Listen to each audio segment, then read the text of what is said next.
game in sync now. They've got another first down. Another catch for him there on this drive, Brandon, and it looks like they're going to utilize him out of the backfield any way they can. And that time they pick up a first down. So now on defense, do you assign a man to him and try and cover him before he gets going? And not a whole lot of room to operate there on the first down run. He gets maybe 3. In the first half, he was held in check on the ground, but despite that lack of production, they still have the lead. Yeah, and they've got to feel fortunate about that. If they could actually get production from their lead horse, that would help open up this offense and widen this margin too. The last run got 3. Now here's 2nd and 7. Purdy now to throw. And this one is incomplete. So many times I advocate not challenging coverage downfield, but on this play, I thought he made an excellent decision to actually do so. If that had been complete, that would have been one for the highlight reel. They got to get to the 20 to keep the drive alive on 3rd down. Out of the pistol, McCaffrey. And he's not going to sniff the first down here. He stopped at the 25.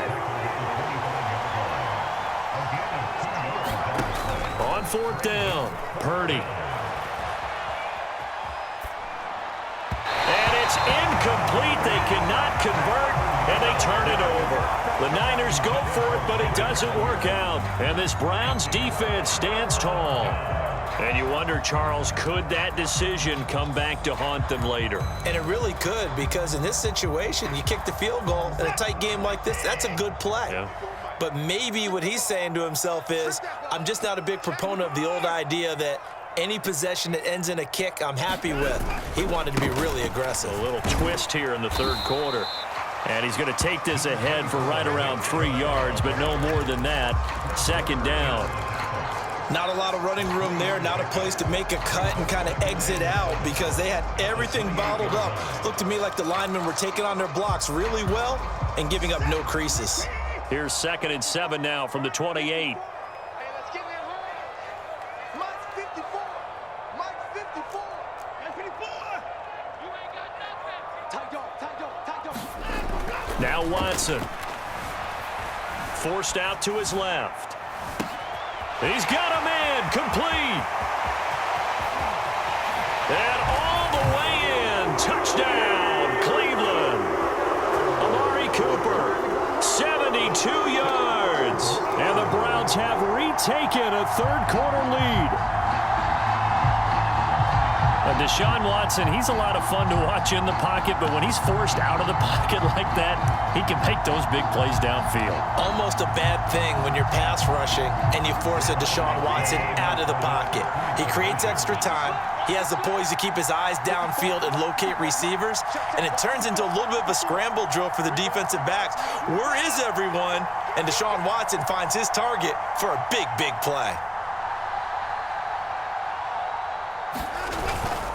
Here's Chubb to try to run it in. And he's going to go down right at the line of scrimmage. The defense left him with nowhere to go, and the try for 2 is denied. York ready, and here we go as he sends this one away. And this will not be returnable. It's out of the back of the end zone for a touchback.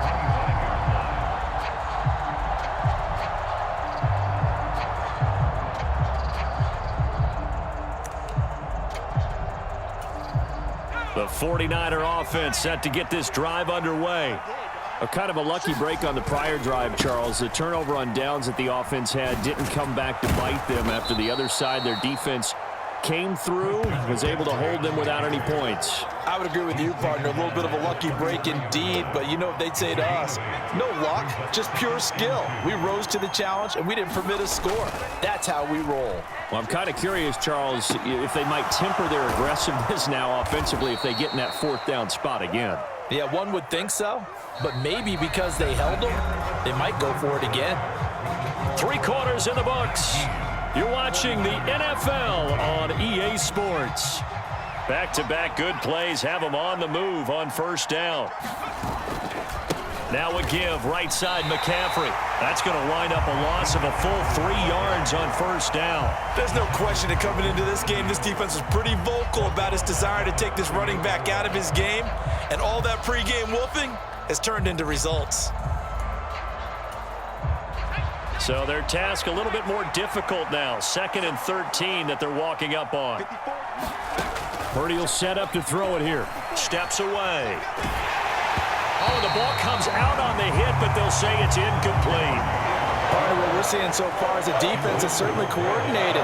Both levels doing their jobs in tandem. The back helping the front helping the back. The pressure got home on that last play and forced him to try and throw through contact and short of the sticks.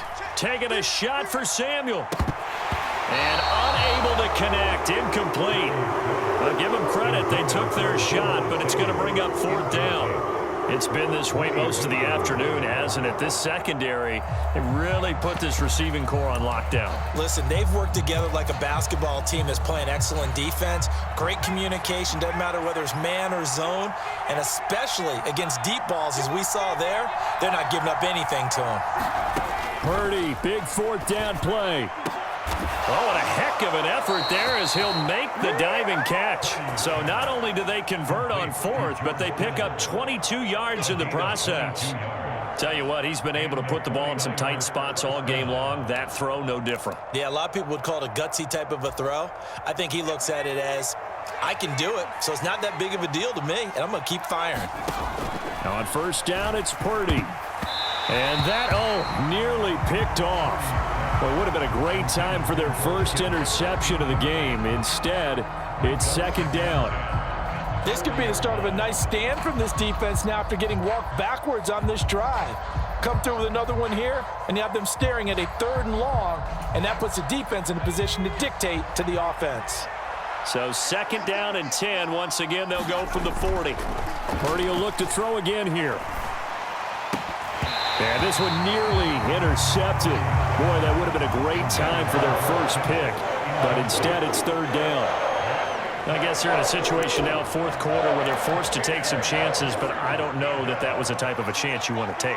And that one could very easily have been intercepted. And if it does get picked off, that could possibly seal this one. And that will be incomplete. Has to be a little bit of frustration there. Back-to-back incompletions. Receivers blanketed on both attempts, this time on 3rd down.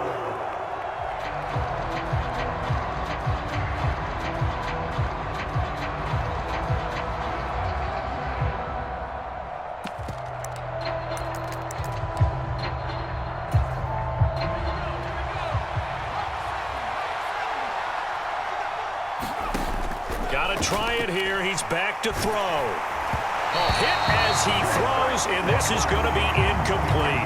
The Niners go for it, but it doesn't work out. And this Browns defense stands tall.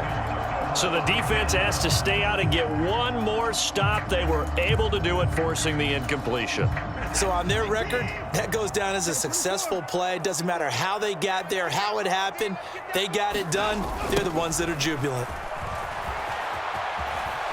Now a run on 1st down is not going to get off the ground as they will get him behind the line of scrimmage for a loss of 3. And when do they start thinking about burning these timeouts? They've got all 3 still defensively. To me, you have to start right now. Here's the time, and that means you've got to stop them on defense, not give up the yardage, use your timeouts in order to get the ball back and try and score yourself. But now is the time to start using those timeouts. And keep in mind, it'll also stop the clock at the 2-minute warning. That catch puts him over 70 yards receiving now as he's got a 1st down.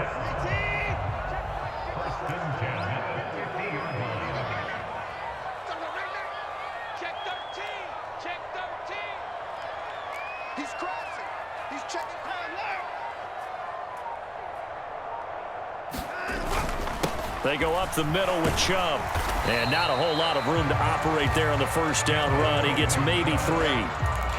Now, the objective there, I mean, yes, the positive gain, that's nice, but work some clock. Yeah, you're exactly right, but the problem for them is still within a possession, so they can't just sit on it running the ball. They'll have to find a way to throw it effectively as well. Have to imagine this will be on the ground as well as they come up 2nd and 7. 54 Mike. And again, it's Chubb. And he'll go down shy of the 40 at the 41. 47 yards on the ground for him so far. The recipe's pretty simple, I think, right? Just give your superstar the ball, continue to feed him. Yeah, don't overthink this one, right? Make sure he's touching the football, but you're also counting on his intelligence in playing the game as well. If it's not there, don't force the run. Just make sure you hang on to the football and keep the clock ticking. They'll run for it. Here's Chubb. And he's going to have the first down at about the 38. Now the defense going to use the first of their timeouts as they'll get it with just over 90 seconds to go in the ball game. And not totally home free yet, but it's looking good as they come up 1st and 10. Now Chubb running right. And he's going to be met at the line of scrimmage and taken down. There to stop him on the defensive side, Fred Warner. If nothing else, they've already taken a couple minutes off the clock here already as they come up 2nd down.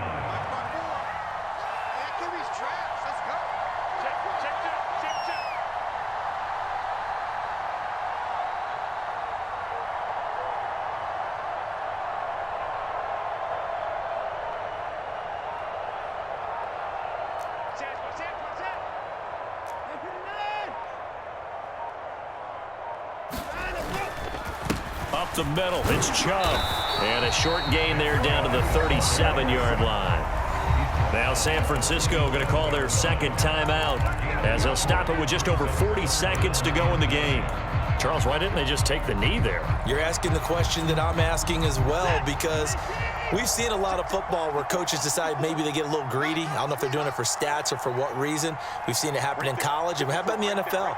The miracle at the Meadowlands. All they had to do was take a knee and the game was over. The Giants ran it one more time. Ball popped free.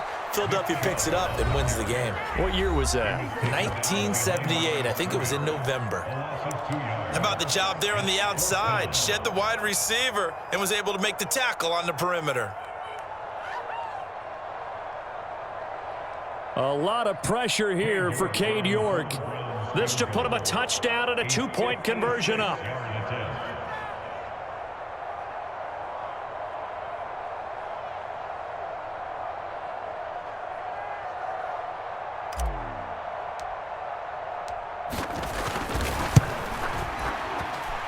And his kick is good. He got every bit of that one as it's good from 56 yards out. And that'll push the lead up to 8. And from a defensive perspective, though, I think maybe they're saying, hey, we did what we needed to do, kept this a one-score game. Yeah, without a doubt, because they were able to bleed some time off the clock, right? Put themselves in a good position, but it's not out of reach yet, okay? Being able to hold them to a field goal means that they do have a chance to come back and win this game.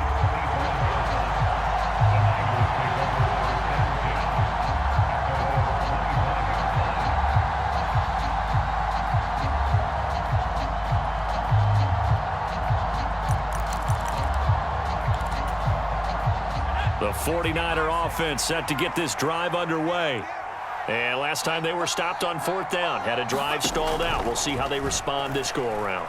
I'm eager to see what their mindset is, because moving the ball, feeling good, and then that abrupt stop on 4th down, do they go back to the bench and go, oh, boy, they've got something for us? Or do they go to the bench and say, we blew it ourselves, let's get back out there and move the ball again? And is it different when you get stopped on 4th versus punt? Is that more motivation for the defense, a little more confidence? I think as a defense, you're so excited with a 4th down stop. Making them punt, that's your goal anyway. But a 4th down... Oh, he forces one there. It's a potential dagger as it's intercepted. John Johnson with the INT. There he goes, right side. And he takes this one back into the end zone, and the Browns defense has a touchdown. A little bit of a backbreaker right there. You're down close, one-score game, trying to push the ball down the field and score, and you throw a pick six. And sometimes you take a little bit of a gamble when you're making your throws, right? Sometimes you press it a little bit more than maybe you wanted to because you want that score so badly. In this case, it cost them. Well, that second half, Charles, a little bit different from the first. Not only did we have the lead change after intermission, but they were able to pitch the shutout in the second half and get an impressive victory. And what's the old expression? That's not quite how I saw it playing out in my head. You know they didn't expect this at all. As you mentioned, went into the half with the lead, Losing the game is one thing. Getting shut out in the second half, that's a surprise. So that'll do it for my partner, Charles Davis, and the best darn crew in the industry. I'm Brandon Gaudin. This has been a presentation of the NFL on